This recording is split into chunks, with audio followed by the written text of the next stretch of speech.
Bismillahirrahmanirrahim. Assalamualaikum warahmatullahi wabarakatuh. Kami dari kelompok 2 akan membawakan materi geometri analitik yang berjudul sudut inklinasi dan kemiringan, garis-garis sejajar dan tegak lurus, dan sudut antar dua garis, tempat kedudukan, dan menemukan persamaan tempat kedudukan. Sebelum itu, izinkan saya memperkenalkan nama anggota kelompok. Yang pertama, Muhammad Ilham, selaku saya sendiri sebagai pembawa materi yang pertama. Dan yang kedua, Muhammad Ridwan RM. Masuk ke materi yang pertama, sudut inklinasi dan kemiringan. Konsep penting dalam mendeskripsikan sebuah garis dan selalu digunakan dalam pembahasan grafik ialah sudut inklinasi dan kemiringan. Pertama, kita ingat kesepakatan dari trigonometri bahwa sudut yang diukur dalam arah berlawanan arah putar jarum jam adalah positif, dan yang diukur searah putaran jarum jam adalah negatif. Definisi sudut inklinasi dari garis lurus yang berpotongan dengan sumbu X adalah ukuran sudut non-negatif terkecil dari sudut yang dibentuk antar garis itu dengan sumbu X positif. Sudut inklinasi dari garis yang sejajar dengan sumbu X adalah 0. Perhatikan gambar sudut inklinasi berikut. 45 derajat sama dengan V per 4, 120 derajat sama dengan 2 V per 3, 90 derajat sama dengan V per 2, 135 derajat sama dengan 3 V per 4, dan sudut inklinasi 0 derajat sama dengan 0.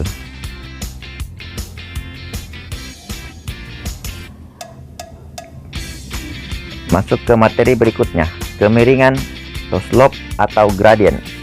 Definisi kemiringan, slope M dari suatu garis adalah nilai tangen dari sudut inklinasinya, yaitu M tangen theta. Adalah mungkin jika dua sudut yang berbeda mempunyai nilai tangen yang sama, tetapi tidak mungkin dua sudut inklinasi yang berbeda mempunyai kemiringan yang sama. Hal ini disebabkan pembatasan sudut inklinasi, yaitu theta lebih besar sama dengan 0 derajat dan kurang 180 derajat. Terlepas dari ketiadaan kemiringan garis vertikal, ada suatu hubungan yang sederhana antara kemiringan dengan pasangan koordinat titik pada suatu garis. Kemiringan suatu garis dapat dinyatakan dalam bentuk dari koordinat sembarang dua titik pada garis itu, misalnya melalui titik P1x1y1 dan P2x2y2 seperti pada gambar ini. Sehingga maka kemiringan M garis yang melalui titik P1 dan P2 kita berikan M sama dengan tangen theta sama dengan Y2 kurang Y1 per X2 kurang X1 sama dengan Y1 kurang Y2 per X1 kurang X2, di mana X1 tidak sama dengan X2. Contoh dari kemiringan slope atau gradient. Tentukan kemiringan garis yang memuat titik P1 1,5 dan P2 7,-7 dengan menggunakan rumus tadi. Rumus 3 di atas diperoleh M sama dengan Y2 kurang Y1 per X2 kurang X1 sama dengan min 7 kurang 5 per 7 kurang 1, min 12 per 6 sama dengan min 2. Masuk ke materi berikutnya, garis-garis sejajar dan tegak lurus. Jika dua garis yang bukan vertikal adalah sejajar, maka harus mempunyai sudut inklinasi sama besar, sehingga mempunyai kemiringan yang sama. Jika garis mempunyai kemiringan yang sama, maka mereka mempunyai sudut inklinasi yang sama, dan oleh karena itu mereka sejajar.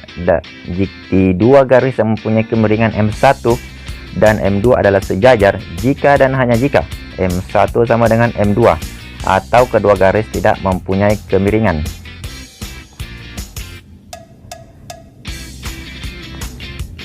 Garis-garis sejajar dan tegak lurus. Perhatikan I1 dan I2. Jika dua garis bukan vertikal, I1 dan I2 dengan sudut inklinasi dan tegak lurus.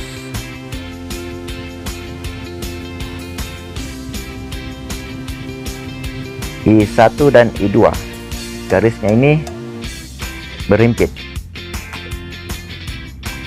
maka theta 1 dikurang theta 2 sama dengan 90 derajat, atau theta 1 sama dengan theta 2 tambah 90 derajat. Jadi tangen theta 1 sama dengan tangen theta 2 ditambah 90 derajat, sama dengan minus kotangen theta 2 sama dengan min 1 per tangen theta 2, atau M1 sama dengan min 1 per M2. Contoh garis-garis sejajar dan tegak lurus.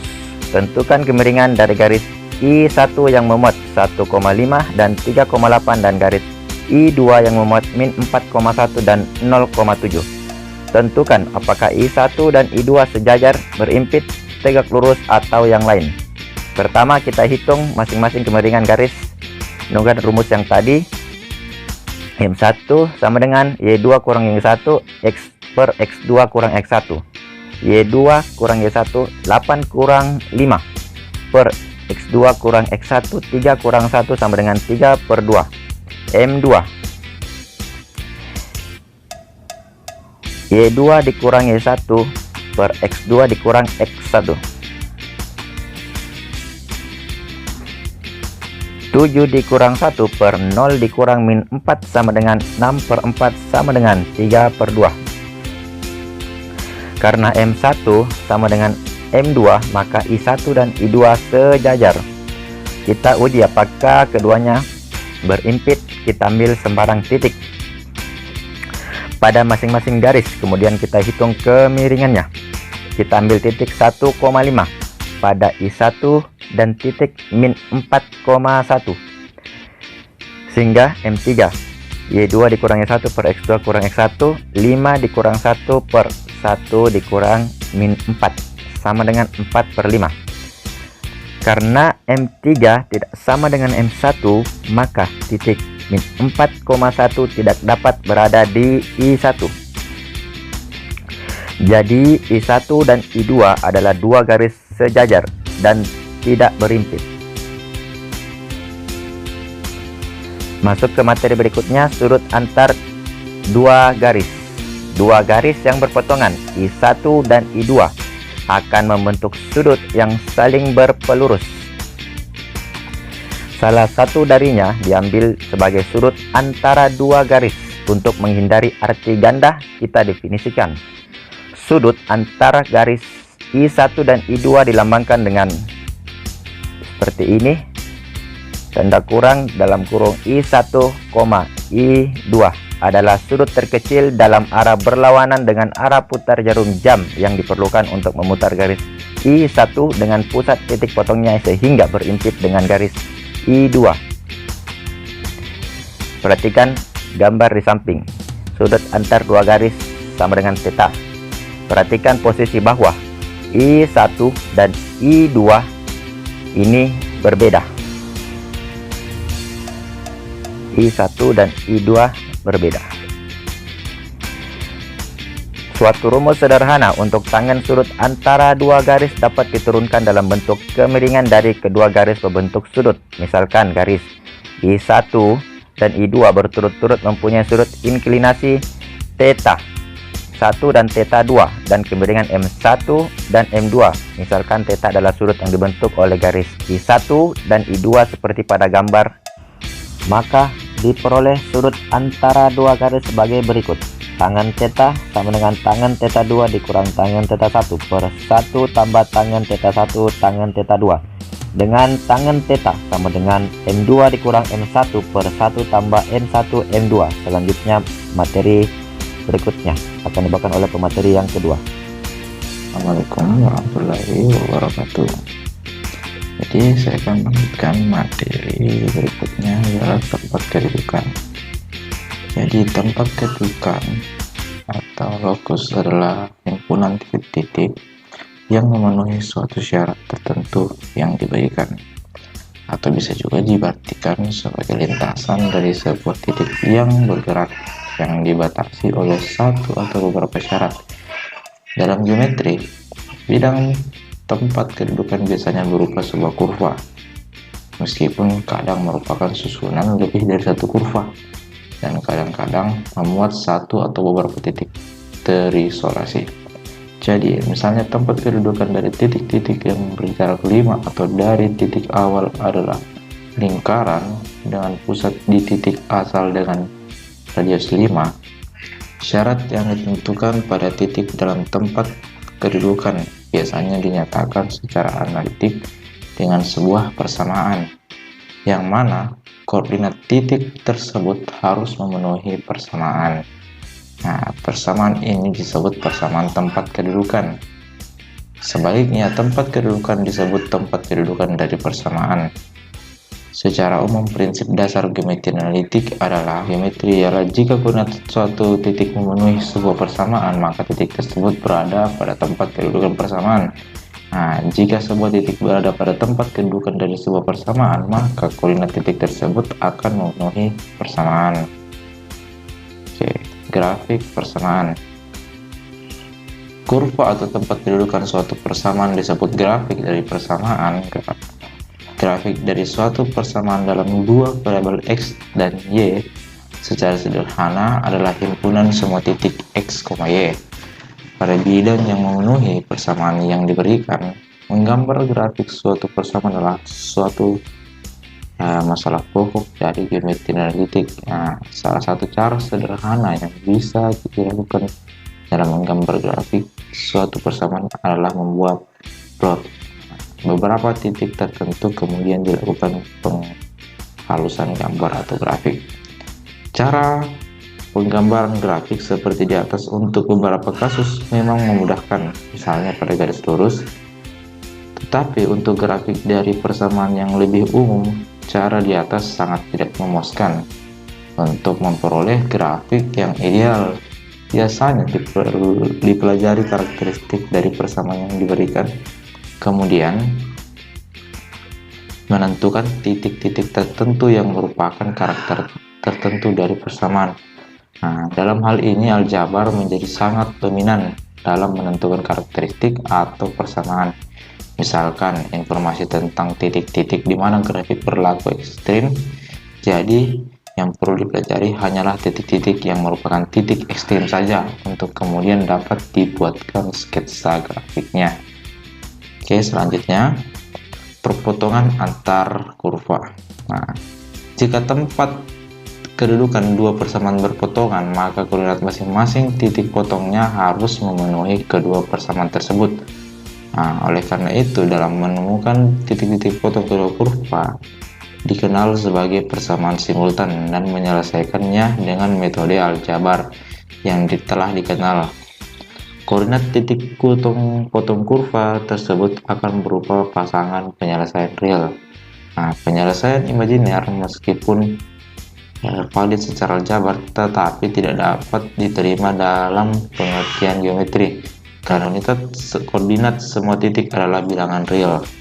Sebagai contoh, tentukan titik potong dari tempat kedudukan dalam persamaan x kuadrat plus y kuadrat sama dengan 25 dan x kuadrat dikurang 9y sama dengan 0. Baiklah, untuk menyelesaikan persamaan simultan di atas dapat dilakukan dengan beberapa metode yang dikenal dalam aljabar seperti eliminasi atau substitusi variabel. Misalkan dilakukan dengan cara eliminasi, maka kalikan 4 pada masing-masing ruas persamaan dan kurangkan persamaan tersebut, maka kita akan dapatkan 4 kali 1 4x kuadrat plus 4y kuadrat sama dengan 100 yang dikali 4 tadi, dan 2 persamaan 2 4x kuadrat dikurang 9y sama dengan 0.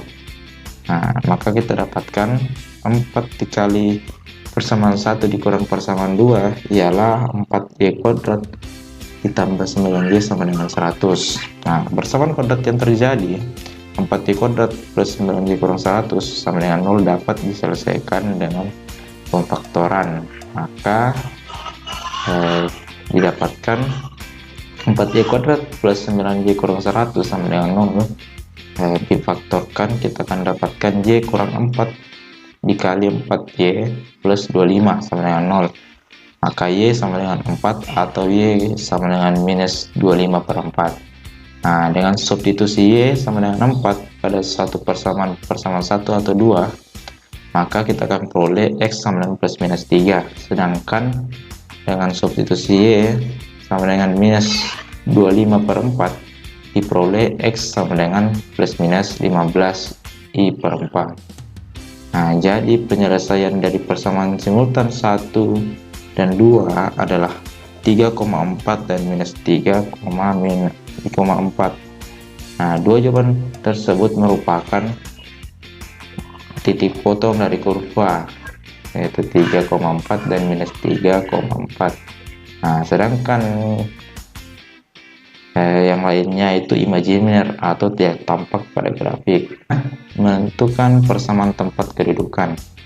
Masalah mendasar yang kedua dalam geometri analitik adalah menentukan persamaan tempat kedudukan titik-titik yang memenuhi suatu syarat yang diberikan.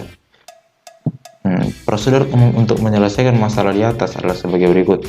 Buatlah gambar yang menunjukkan data dan asumsikan bahwa P, X, Y adalah sebarang titik pada tempat kedudukan.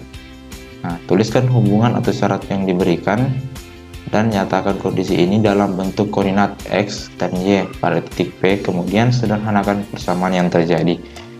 Baiklah, sebagai contoh, kita akan menentukan persamaan kedudukan titik-titik yang jarak terhadap titiknya itu sama dengan minus 4,0 adalah sama dengan jarak titik tersebut dari sumbu Y.